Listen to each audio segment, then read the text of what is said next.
He called the round out loud, and, in front of the entire world, he delivered word for word. It wasn't luck, it was destiny. It was Muhammad Ali.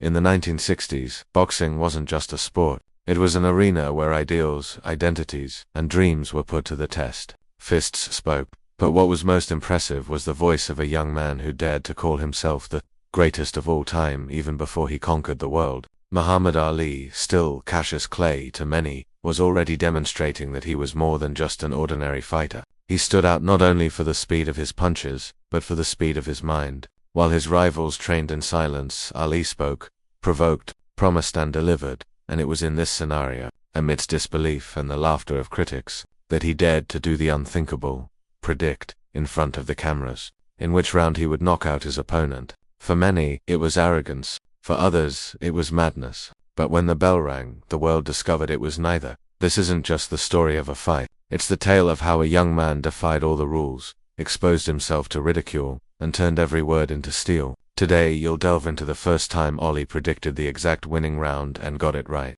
An episode that would forever change the way sport and entertainment would intertwine.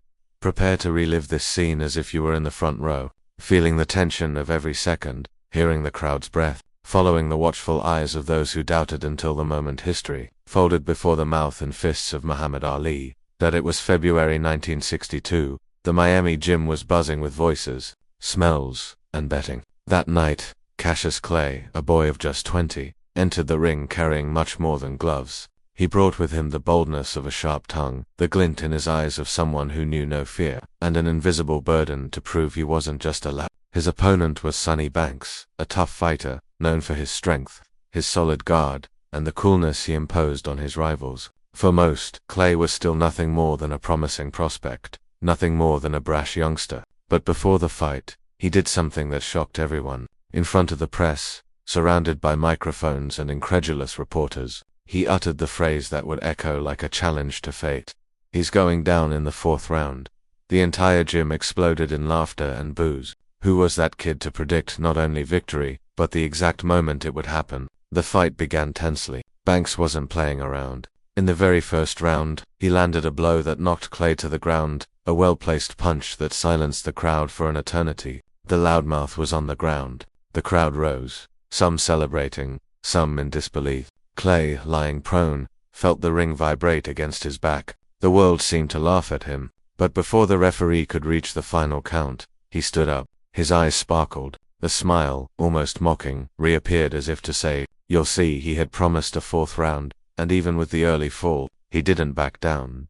In the 2nd and 3rd rounds, the fight became a spectacle. Clay danced, taunted, and spoke in the ring as if transforming each step into poetry. Banks tried to chase him, but it was like chasing a speeding ghost. The audience no longer knew whether they were watching a fight or a show. Each dodge was accompanied by loud phrases, as if Cassius wanted to impress upon the air the certainty that he was still in control. The critics nervously noted, "He's going to be destroyed," but the clock kept ticking, each second bringing the crowd closer to the young man's promise. The 4th round arrived. The bell sounded like a signal of judgment. Clay wasted no time. He advanced with the confidence of someone who already had victory written all over his face. The blows began to fall in quick succession, sharp, quick, and accurate. Sonny Banks, who until then had seemed unbeatable, began to give way. The crowd rose to its feet. The cheers in the gym became deafening. And then, a right to the jaw paved the way for the prophecy. Banks collapsed. The referee began the count.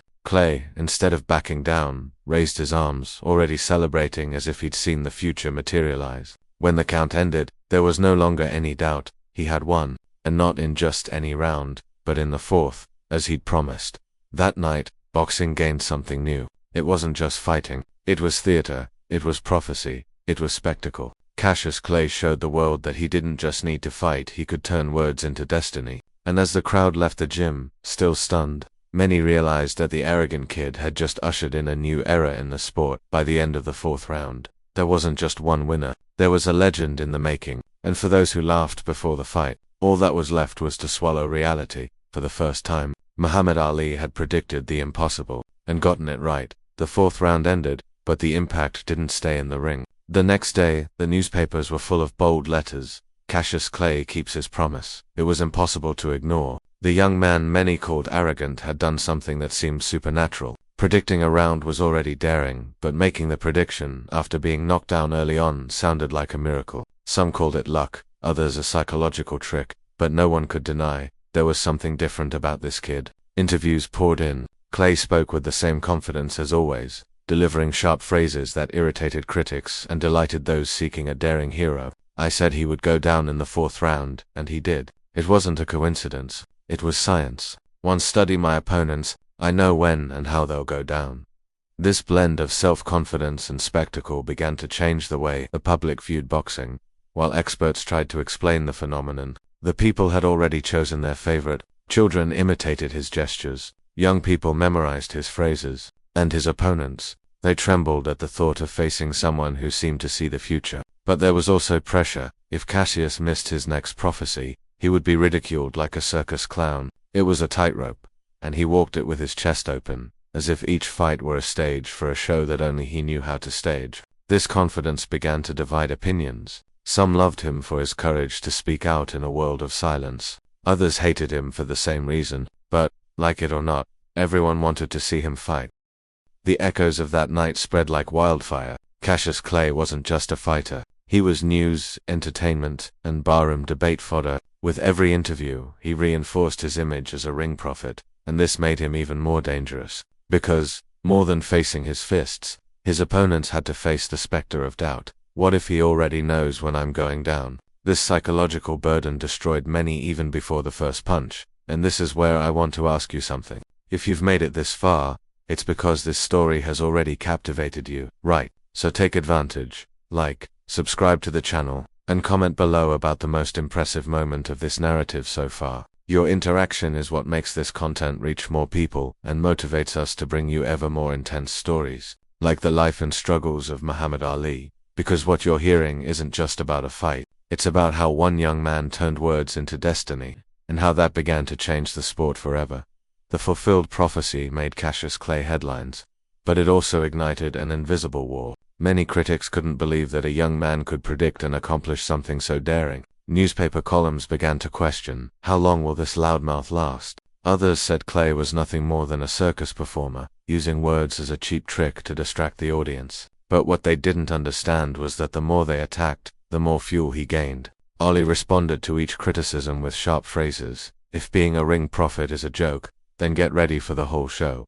It was impossible not to talk about him. His image graced not only the sports pages but also the social and political columns. He became daily news, like a lightning bolt that no one could contain. In the gym, while training, he rehearsed not only his punches but also his verses. He sang rhymes, provoked with improvisations, and made preparation a spectacle in itself. His training partners laughed, but were also impressed. There was method to his madness. Ali believed that the mind knocked down before the fist, and with each prediction, each provocation, he got inside his rivals' heads days before the fight began. For the audience, this was fascinating. For the journalists, it was irritating. But for his opponents, it was suffocating. The following fights became the stage for more predictions. Not always accurate, but almost always accompanied by overwhelming victories. And even when he missed a round, he won with such authority that the promise seemed like a mere detail. The media, however, insisted on calling him arrogant. They said he disrespected the sport, that he lacked humility.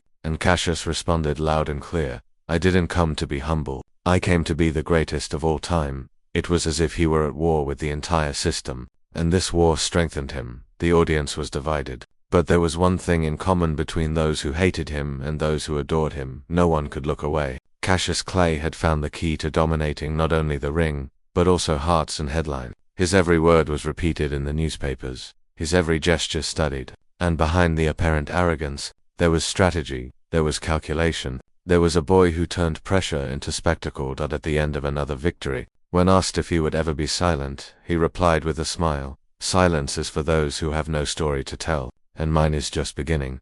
The fulfilled prophecy didn't just stay in the ring. It spilled out onto the streets, into barbershops, into churches, and onto radio's blaring news. Cassius Clay became the talk of entire neighborhoods, and his boldness began to take on another name, identity. He understood early on that predicting rounds was more than bragging. It was a megaphone for a generation that wanted to be heard. In interviews, he would stare into the camera as if staring into a mirror and say, without blinking, "I'm not just a boxer. I am my own voice."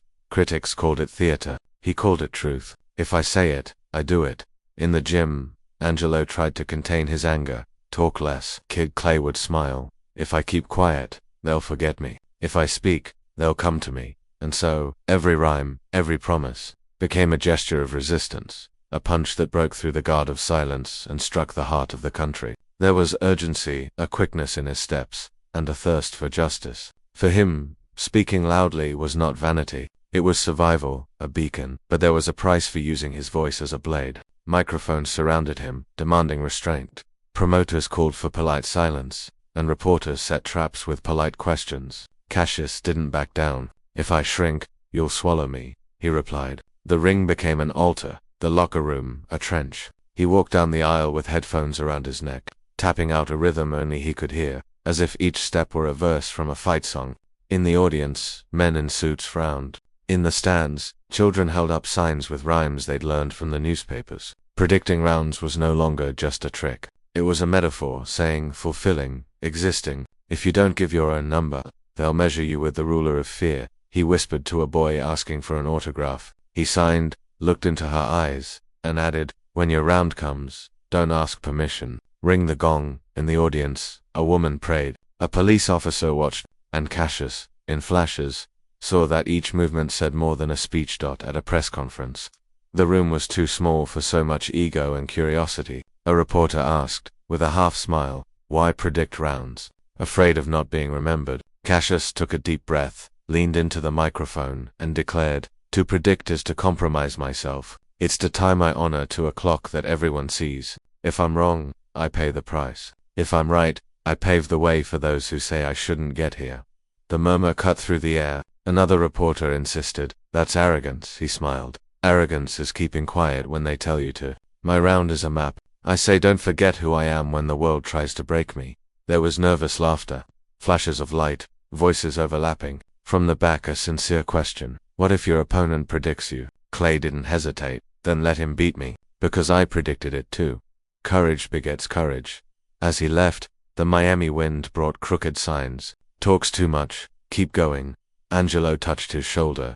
"The ring responds better. Cassius." The voice opens the door. The fists go through. The more he spoke, the more he understood that predicting rounds was, in fact, promising the future. A public promise, made under bright lights, that allowed no escape. This created tension, created risk, but also created a bridge between the kid from the outskirts and the main stage. Between those who had always waited in line and those who decided to forge their own path. The prophecy against Sonny Banks became a mold, became a school. Rivals began arriving at the ring with two fights, against fists and against the idea that the end had already been set. Some broke before the first jab. Others came even more dangerously, hungry to silence the prophet. Cassius welcomed both with the same ritual: rhyme, direct gaze, shallow breathing, light steps. "I call the round to remind myself of my place. A head of fear," he murmured as he laced his gloves. And when the bell sounded, he seemed to recite a creed. "Words are steel, and tomorrow there's a new oath." After the fourth round he understood, destiny is trained. The world holds its breath. The next gong calls.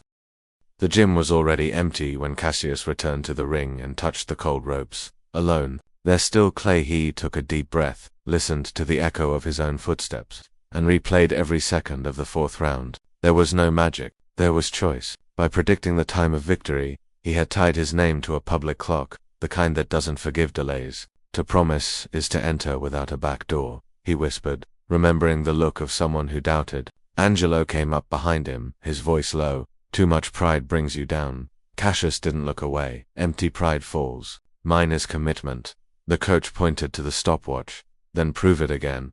He raised his gloves and began to dance. Each step an oath, each jab a reminder. Words are steel. And, on that silent night, the prophecy ceased to be bravado and became method, rhythm, calculation, courage. He repeated the fall, the rise, the blow that opened the way. He drew a circle on the floor and swore, "If I say it, I will make it heard." Midnight struck. The ring creaked. Ali smiled. A pact was born. The following days were a living montage. Training at dawn, sweat dripping onto the floor, cameras hungry for a new promise. Cassius understood that predicting rounds wasn't fortune-telling. It was reading rhythm, fatigue, the breath ripping through his rival's chest. Before bed, he noted patterns, shoulder drops, cross steps, guard errors. In the morning, he rhymed aloud, as if programming his body with verses. I enter lightly, I leave whole. I make time my partner. Children on the sidewalks repeated his rhymes, laughing. Rivals pretended not to hear, but carried the words to their pillows.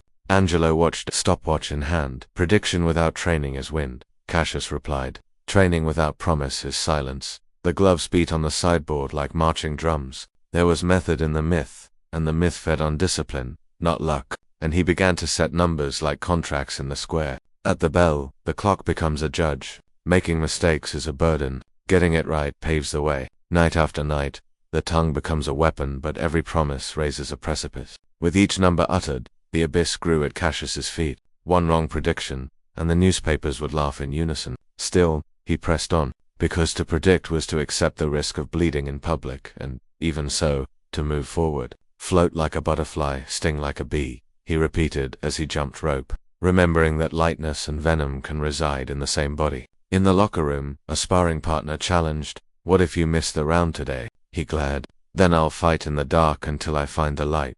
The phrase echoed between wooden benches and tangled ribbons. There he knew that the world loves the fall more than the rise. That's why he promised aloud, to transform the audience into a witness, not a judge. The gong doesn't forgive empty words. That's why he trained until his breathing learned the rhythm of the clock. At night, he would say to the mirror, "I am the sound before the punch." It wasn't vanity. It was a technique of courage. Naming the right minute made one face fear. Thus, word and fist joined together. The first fulfilled prophecy wasn't the end. It was the key that unlocked the door to his legacy. Ollie understood that publicly spoken numbers are chains of responsibility. With each fight, he chose to tie himself to them, not to display vanity, but to remember where he came from and to whom he spoke. Predicting the round was his way of telling the anonymous boy in the back row, courage can also be trained. When a promise becomes a method, life takes on a rhythm, and fear dances to the beat. In the center of the ring, he raised his gloves and, for a moment, heard only his heartbeat.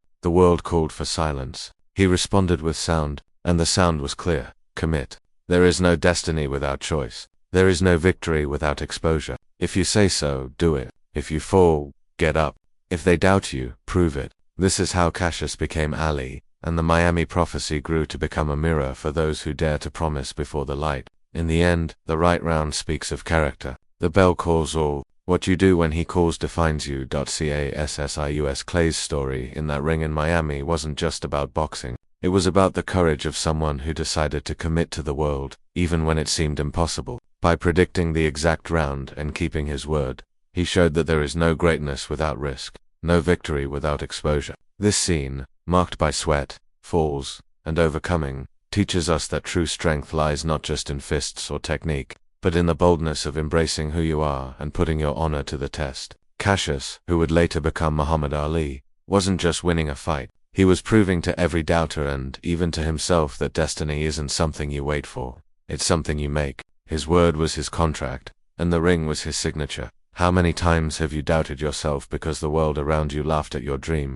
How many times have you silenced your voice for fear of making a mistake, for fear of falling? Ali also fell in that first round, but he got up, dusted himself off, and turned his fall into part of the spectacle. He teaches us that failure is not the end, but the rehearsal for victory. Every time someone told him he couldn't do it, he responded with discipline, training, and above all, the courage to put himself out there. This courage is rare because it requires facing not only external adversaries but also the inner voices that tell us we're not good enough. When Ollie got up and won, he showed that the doubts of others are never stronger than the certainty of those who believe in themselves. This story is a call to you. Maybe you're not in a ring surrounded by flashlights and crowds, but every day you face your own struggles, at work, in your family, in your dreams. And, like Ollie, you have the chance to predict your round, to say out loud what you want to achieve and, with effort and discipline, make it a reality. It's not about predicting the future, it's about committing to it.